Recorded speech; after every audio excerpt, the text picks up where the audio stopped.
following opinions are solely those of BoatTest.com and its test captain. Jeff Barton here for BoatTest.com. Yamaha recently revamped their 24-foot line to include this boat right here, something that embraces both luxury as well as newer technologies in the boating market. This is the 242 Limited S E-Series boats. Let's take a look both inside the boat and the performance out there on the water to see if Yamaha hit their mark.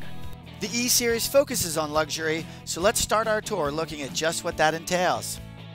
At the bow we have a step covered with SeaDek non-skid. Just above is a bolster for aft-facing seating, well padded and custom embossed. Just above is another SeaDek non-skid covering a hatch, and this makes a nice launching off point for entering the water. To the side is a lift and lock latch. Inside, a 4-step reboarding ladder sharing the same space with an anchor locker complete with an anchor keeper. And notice the hatch is held open with a gas strut. The seats also get a fair amount of luxury treatments. Notice the separate headrests and multiple vinyls making up the seat? Yamaha also added multiple tones for a richer look. The seat back is curved. The base of the seat is yet another texture of vinyl with bead welding and variety densities of foam for added comfort. To the sides, we see one of 8 speakers along with a self-draining stainless steel drink holder and a courtesy light, all recessed into the bulwarks. The captain wasn't spared when it comes to the luxury department. The helm seat is made up of multiple sections including a separate headrest. It's got flip-up armrests and a flip-up bolster that is wide enough to sit on for an elevated vantage point. Plus, it's all mounted to a pedestal which allows the seat to swivel and slide. The visor is textured vinyl sewn with contrasting stitching, and the dark color eliminates glare on those sunny days.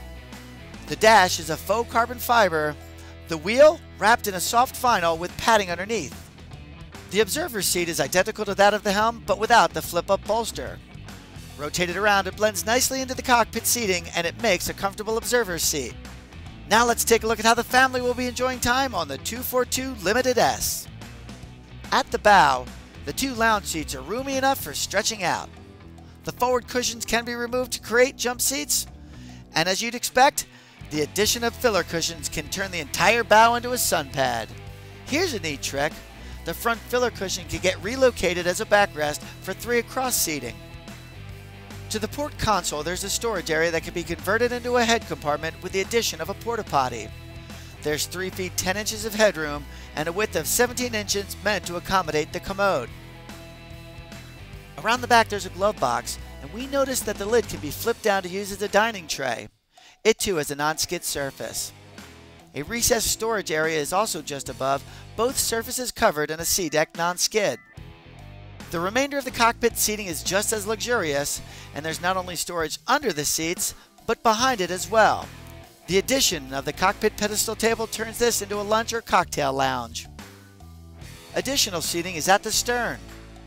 A lower area is made more comfortable with padded bolsters, making this a nice spot to relax and dangle the feet in the water. This area is also treated with more SeaDek. Speakers, drink holders, and a remote for the stereo are all found here. There's also a starboard pull-out freshwater shower. And the table from the cockpit can be relocated easily to the stern, creating yet another enjoyable environment. An air dam and walk-through windshield can close off the cockpit for operations on chilly mornings. Overhead, Yamaha found a way to combine a huge bimini top with an easily accessible tow point underneath the bimini. That's a first.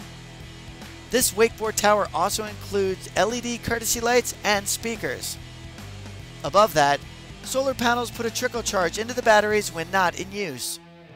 Moving to operations, Yamaha has gone to a fly-by-wire control system, so now the helm is highlighted by the Kinect, touchscreen, and joystick control. Together they provide all the essential boat functions and system controls in conjunction with running the entertainment.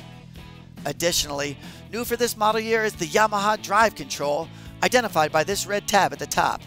By using either the touchscreen or the joystick, you can select one of up to 5 preset acceleration and speed controls for 5 individuals.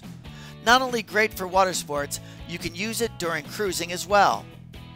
As for the engines, we've got a pair of 1.8-liter 1812cc high-output engines from Yamaha Marine.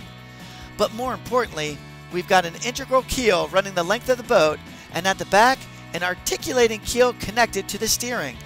This should provide better maneuverability at all speeds. We'll see. So let's fire it up and get out on the water. We had a top speed of 50.3 miles an hour at a reading of 75.50 on the RPM, producing an hourly fuel burn rate of 23.3 gallons. At 5,500 RPMs is where we found the best economy, going 32.2 miles an hour with a fuel rate of 9.7 gallons an hour. That gave us a fuel range of 149 miles. She handled confidently at low and high speeds. There was a slight pull to the wheel below 24 miles an hour or so, but the articulating keel served to keep the wheel centered, and driving was much more deliberate at all speeds above that. She would only spin out on the turn if it was held long enough, and the speed was allowed to bleed off to about half. Otherwise, turns are as normal as they are in any other boat. Overall, with 3/4 turn steering, it's quite fun to drive.